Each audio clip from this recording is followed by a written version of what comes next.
Hello dear students, hope you all are doing well. I am back with another topic of the chapter Cell, the Unit of Life, that is membrane transport. So in the last class we studied about the structure of cell membrane or plasma membrane according to the fluid mosaic model. In this class we will see how substances are transported across the plasma membrane. So আগৰ ক্লাছত আমি plasma membrane structure to পঢ়িছিলো. Plasma membrane কিহেৰে গঠিত হেখিনি কথা পাইছিলো. আজি পঢ়িম যে হে একেখন plasma membrane ৰে transportation কেনেকে হয়. Okay, so the name of today's topic is membrane transport. Now transportation across the cell membrane may occur in two manners. It may occur in two ways. The substances may be transported one at a time, or they may be transported all together, that is in bulk quantities or in large quantities. So accordingly there can be two main categorization of membrane transport. Okay, cell membrane or a transport দুই ধৰণে হ'ব পাৰে. হয়তো তোমাৰ ট্ৰান্সপোৰ্টেশন এটা কে হ'ব পাৰে, molecules বিলাক এটা কে পাৰ হ'ব পাৰে প্লাজমা মেমব্ৰেন খনেৰে, নহলে একেলগে together in large quantities. So now when substances are transported one by one, then there can be two types of transport: active transport and passive transport. And when substances are transported together in large quantities, then it is said to be bulk transport. Now let us see what is the meaning of active transport. Now when molecules or ions, they are transported one by one across the plasma membrane from a region of lower concentration to the region of higher concentration. Yet L to a low bujaise aru H to a higher concentration bujaise. So when they are transported from a region of lower concentration to higher concentration, that is against concentration gradient. Etia concentration gradient or against the molecules bilak eta ko transport hoy through the plasma membrane, then it is said to be active transport. So higher concentration or lower concentration ole molecules bilak nije jabo pare.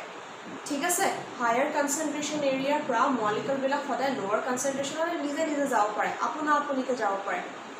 কেলৈ যাব পাৰে এটো আমি transport in plants হে চ্যাপ্টাৰটোত পঢ়িম। Okay, এতিয়া বৰ্তমান জানি থোৱা যে হাই কনসেন্ট্ৰেশন টু লো কনসেন্ট্ৰেশনত নিজে যাব পাৰে, কিন্তু যেতিয়া লো টু হাই ট্ৰান্সপোৰ্ট হ'বলে হয় তেতিয়া তোমাৰ এনাৰ্জিৰ প্ৰয়োজন হয়। Okay, যেতিয়া low to high concentration jabologia hobo, there will be expenditure of energy, and then membrane transport proteins are required. I paisilu je cell membrane on belek dhoroner proteins present thake, extrinsic, intrinsic aru transmembrane proteins. So tare membrane thoka transport proteins bilak tetia dorkar hoy. Or enekwa dhoroner membrane transport proteins GA energy use kori low concentration to high concentration area lo molecule bilak transport kore, tahatok ki boli koa hoy pumps. They are called as pumps. Okay, now such a type of transport is also known as uphill transport. Karon paharar dolor pra jodi upore joa tetia ki hoy low area pra tumi jodi low height pra high height le joa tetia ki lebo energy expenditure hobo, he karone yak uphill transport boliu koa hoy. Eta example koiso manoke jitu digestion human physiology chapter or human physiology unit or jitu first chapter koisa digestion, okay, and absorption. He chapter ot paisa sage je glucose jetia cells bilake assimilate kore, absorb kore, so keneke kore by the process of active transport only. Now next is passive transport, just the opposite, yar ekdom sampurna biporit. যেতিয়া molecules bilak eta koi high concentration area pra low concentration area loi jay, that is along concentration gradient, then the transportation is called as passive transport. So ইতিমধ্যে কৈ আহিছো যে এনেকুৱা ধৰণৰ ট্ৰান্সপোৰ্টেশনৰ কাৰণে কোনো এনাৰ্জিৰ প্ৰয়োজন নহয়। কেলে নহয় মই ক'ত ক'ম ট্ৰান্সপৰ্ট ইন প্লান্টছ চেপ্টাৰটোত ক'ম ৰিজনটোত অ'কে চ' ইয়াত আমি বেছি ডিটেইলছত নাযাওঁ কাৰণ আমি চেলৰ ষ্ট্ৰাকচাৰ্ছবিলাকত বেছি ফ'কাছ কৰিব লাগে চ' ইয়াত এনাৰ্জি এক্সপেণ্ডিচাৰ নহয় অ'কে আৰু মেমব্ৰেইন ট্ৰান্সপৰ্ট প্ৰ'টিন লাগিবও পাৰে নেলাগিবও পাৰে অ'কে চ' হাই টু ল' কনচেনট্ৰেশ্যন এৰিয়ালৈ যাব that is a long concentration gradient সেইকাৰণে energy expenditure নহয় membrane transport proteins may or may not be required লাগিবও পাৰে নেলাগিবও পাৰে and such a transport is called as downhill transport কাৰণ যেতিয়া আমি পাহাৰ উপপাদত তললে নামি আহা তেতিয়া কি হ'ব তাত তোমাৰ energy expenditure নালাগে simply বহি দিলে স্লাইড কৰি গুচি আহিব পৰা যায় মানে নহয় বা যিকোনো এটা এজন মানুহ ইমাজিন কৰা তেওঁ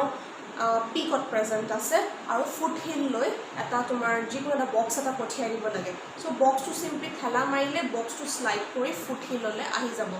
চ' that is downhill transport high concentration low' concentration area without any expenditure of energy. Such a transport is called as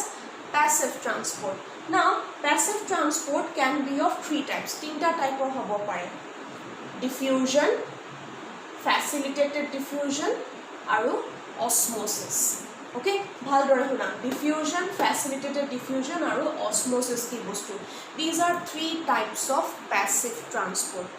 Now, when molecules are transported, wait a minute. Before that, let me tell you, diffusion, facilitated diffusion, aru osmosis. এই তিনিটাতে এই প্ৰথম তিনিটা character সিমিলাৰ থাকিব মানে হাই কনসেন্ট্ৰেশন বা লো কনসেন্ট্ৰেশন যোৱা along concentration gradient যোৱা without any expenditure of energy এই 4 নম্বৰ পইণ্টটোহে ডিফাৰ কৰিব পাৰে কাৰণ কিয় কি লিখা আছে মেমব্ৰেইন ট্ৰান্সপোৰ্ট প্ৰ'টিন লাগিবও পাৰে নেলাগিবও পাৰে এতিয়া চোৱা ডিফিউজন কি হয় ডিফিউজন স্কুলত পঢ়ি আহিছা it is the transport of molecules or ions from an area of higher to area of lower concentration without any expenditure of energy okay aru logote ki nalage kono membrane transport protein nalage so itimodhe tumaluke breathing and exchange of gases chapter 2 ohisa zoology tat ki paisa amar alveolite respiratory gases or exchange bilak respiratory gases or exchange bilak keneke hoy by the process of diffusion yes isn't it oxygen amar blood vessels ole ahe blood carry kori ana tomar okay deoxygenated blood mane okay jot carbon dioxide or matra beshi thake alveoli le keneke par hoy jay simply by the process of diffusion tar karone alveoli plasma membrane of thaka transport proteins or kono proyojon nai yes isn't it so alveolar exchange okay exchange of respiratory gases at the alveoli site is again an example of diffusion facilitated diffusion ki bostu facilitated subidha kori dia okay facilitated mane facility kori dia subidha kori dia facilitated diffusion mane ki hoy now see we know that cell membrane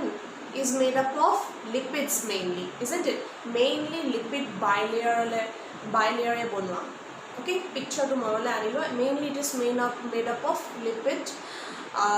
bilayer so kunbilak molecules diffusion hoy jabo paribo jibilak lipids of soluble hoy isn't it kunbilak molecules higher concentration to lower concentration easily par hoibo paribo jibilak lipid of soluble hoy jodi he lipid of soluble no hoy if the molecules are insoluble in lipids তেতিয়া কেনেকে পাৰ হইব higher কনসেন্ট্ৰেশন two লোৱাৰ কনসেন্ট্ৰেশন two পাৰ হৈ আহিব নোৱাৰিব যেহেতু cell membrane কিহেৰে বনোৱা হয় mainly with okay the basic structure is mainly made up of lipids for those molecules there will be facilitated diffusion okay diffusion tetia hai hobo through the plasma membrane tetia hai diffusion hobo jodi hai molecules bilak ba ions bilak lipidot soluble hoy jodi lipidot insoluble hoy tente easily par hoy ahibo nware by the process of simple diffusion or diffusion tetia hobo facilitated diffusion okay and for such a diffusion membrane transport proteins are required lipidor mazere he ahibo nware proteins etia transport kori anibo karon ami janu je plasma মেমব্ৰেইনখনত অকল লিপিডছে নাই লগতে কি present আছে proteins so such kind of proteins which bring about transport of molecules from the region of higher to lower concentration without expenditure of energy are called as porins pumps ako ki asile ulta to these are those membrane transport proteins which transport molecules from the region of lower to higher concentration with the expenditure of energy okay so that is facilitated diffusion at an example koisu huna again from the chapter digestion and absorption etia huna fructose ami paiso intestinal lumen or pra intestinal cells bilake okay মনত পৰিছে intestinal villi বিলাক আসলে okay so he lumen or পৰা আমাৰ intestinal cells বিলাকে কেনেকে fructose absorb কৰে মনত পৰিছে নে by the process of facilitated diffusion okay because fructose is insoluble in lipids lastly osmosis so osmosis is nothing but a type of passive transport which occurs across the plasma membrane monot poise school of pohi aisa it is the transport of solvent molecules and we know that water is the universal solvent so here karone amar school of definition eneke disile je osmosis is the transport of water molecules from the region of higher to lower concentration that is along concentration gradient through a semi permeable or selectively permeable membrane okay so jodi hai plasma membrane khonere tumar water molecules part hoya hai from the region of higher to lower concentration etia ami ki boli kom process to osmosis boli kom so amar body cells bilake even plant cells bilake jitu okay পদ্ধতিৰে বা jitu process ere water loy that is called as osmosis so tinta example hol diffusion or example ki dilu exchange of respiratory gases at the alveoli site facilitated diffusion ki disu example tumanuko je absorption of fructose from the intestinal lumen by the intestinal cells or osmosis absorption of water by cells it can be plant cells or body cells also so this is about membrane transport okay which occurs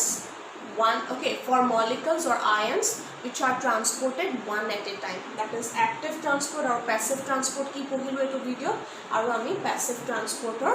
types bilak pohilu so next video ami pohim bulk transport ki hoy